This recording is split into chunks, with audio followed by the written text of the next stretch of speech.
అసలు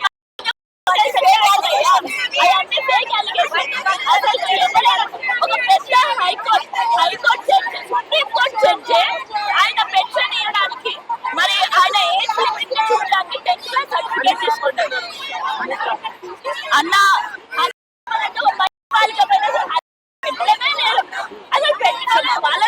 పరిస్థితి ఎట్లుందో మీరు చూస్తున్నారు.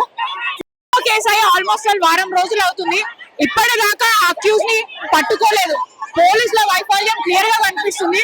ఒక చిన్న కేసు అయితేనే పోలీసు వాళ్ళు లుకౌట్ నోటీస్ ఇష్యూ చేస్తున్నారు. కానీ పోక్సో కేసు అయినా ఇప్పటిదాకా కూడా పర్సన్ ని తీసుకొని రాలేదు. విక్టిమ్ ఎవరైతే ఉన్నారో ఆమె స్టేట్మెంట్ కూడా ఇవ్వడం జరిగింది.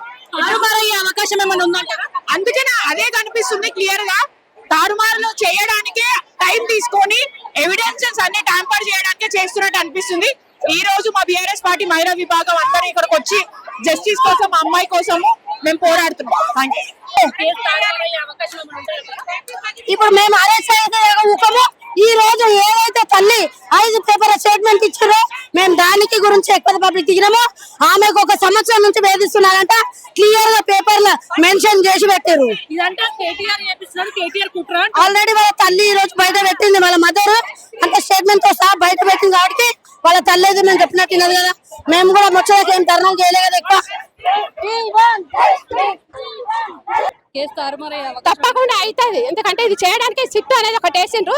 ఇది మెల్లగా సాగదీసి ఇది కేసు నిర్వీర్యం చేయాలని చూస్తున్నారు. ఈ రోజు చట్టాలు అనేటివి వాళ్ళ చుట్టాలుగా మలుచుకొని ఇద్దరు central home minister, state home minister ఒకటై ఈ రోజు ఆ పిల్లని అరెస్ట్ చేయకుండా ఆ అబ్బాయికి కొమ్ము కాసుకుంటూ ఆ పిల్లని దాచిపెట్టి ఏ మామూలు మనిషి ఒక సెంట్రల్ హోంశాఖ మా కొడుకు ఎందుకు నువ్వు దొరకలేడా, ఎందుకు దాచిపెట్టుకుంటున్నాడు, ఎందుకైనా కనిపిస్తలేడా? ఒక సాధారణ పౌరుడు చేస్తే ఒక పోలీసు బృందాలు ఏర్పడి ఈరోజు అరెస్ట్ చేస్తారు. అట్లాంటిది హోంశాఖ సహాయ మంత్రికి ఎందుకు ఆ పిల్లగాన్ని దాచిపెడుతున్నారు? ఎందుకంటే వాళ్ళకు మంత్రి పదవులు ఉన్నాయి, పైనుంచి సపోర్ట్ ఉంది, కింద ఇప్పుడు ఇక్కడ స్టేట్ సపోర్ట్. చిన్నోడైనా కాంగ్రెస్ పార్టీ సమాన న్యాయం చేస్తుంది, ఖచ్చితంగా చట్టపరంగా శిక్షిస్తుంది, విచారణ అంటే ఏది ఎందుకు తీసుకొస్తలేరు ఆ పిల్లని? ఎందుకు మీరు కెమెరాల ముందు తీసుకొస్తలేరు? బండి సంజయ్ కొడుకు ఎందుకు దాచిపెడుతున్నారు? ముందు మీరు చూపించండి, కోర్టుకు సబ్మిట్ చేయండి. ఈరోజు చేసి మనం ఇచ్చేయాలి. ఎందుకు చేస్తలేరు? ఈ రోజు కావాలని కేటీఆర్ ఎందుకంటే మేము సాధారణ మహిళలు, మాకు కుట్రే ఉంది. ఒక ఆడపిల్లకి అన్యాయం జరుగుతుంటే కేటీఆర్ ఎందుకు లాగుతున్నారు? ఇది కేటీఆర్ తో ఏ సంబంధం? మేము చేస్తున్నాం ఇలా స్వచ్ఛందంగా. ఒక ఆడపిల్ల బీసీ మహిళకు అన్యాయం జరుగుతుంది, మేము చేస్తున్నాం. ఒక ఆడపిల్ల కూడా అదేదో చట్టాలు కోర్టులు చూసుకుంటాయి. ఒక ఆధార్ కార్డు గిట్లా బయటకు రావడం జరిగింది. ఈ రోజు ఒకటి చెప్తున్నా, అన్ని వాళ్ళకు ఆధీనంలో ఉన్నాయి. చట్టాలు ఉన్నాయి, వ్యవస్థలు ఉన్నాయి, అన్ని ఉన్నాయి. ఏదైనా చేస్తారు, చట్టాలు మారుస్తారు, ఆధార్ కార్డులు మారుస్తారు, బర్త్ సర్టిఫికేట్లు మారుస్తారు. అన్ని మార్చి ఆ అమ్మాయికి అన్యాయం చేయాలని మాత్రం పక్కా ఆలోచిస్తున్నారు ఈ 2 గవర్నమెంట్లు.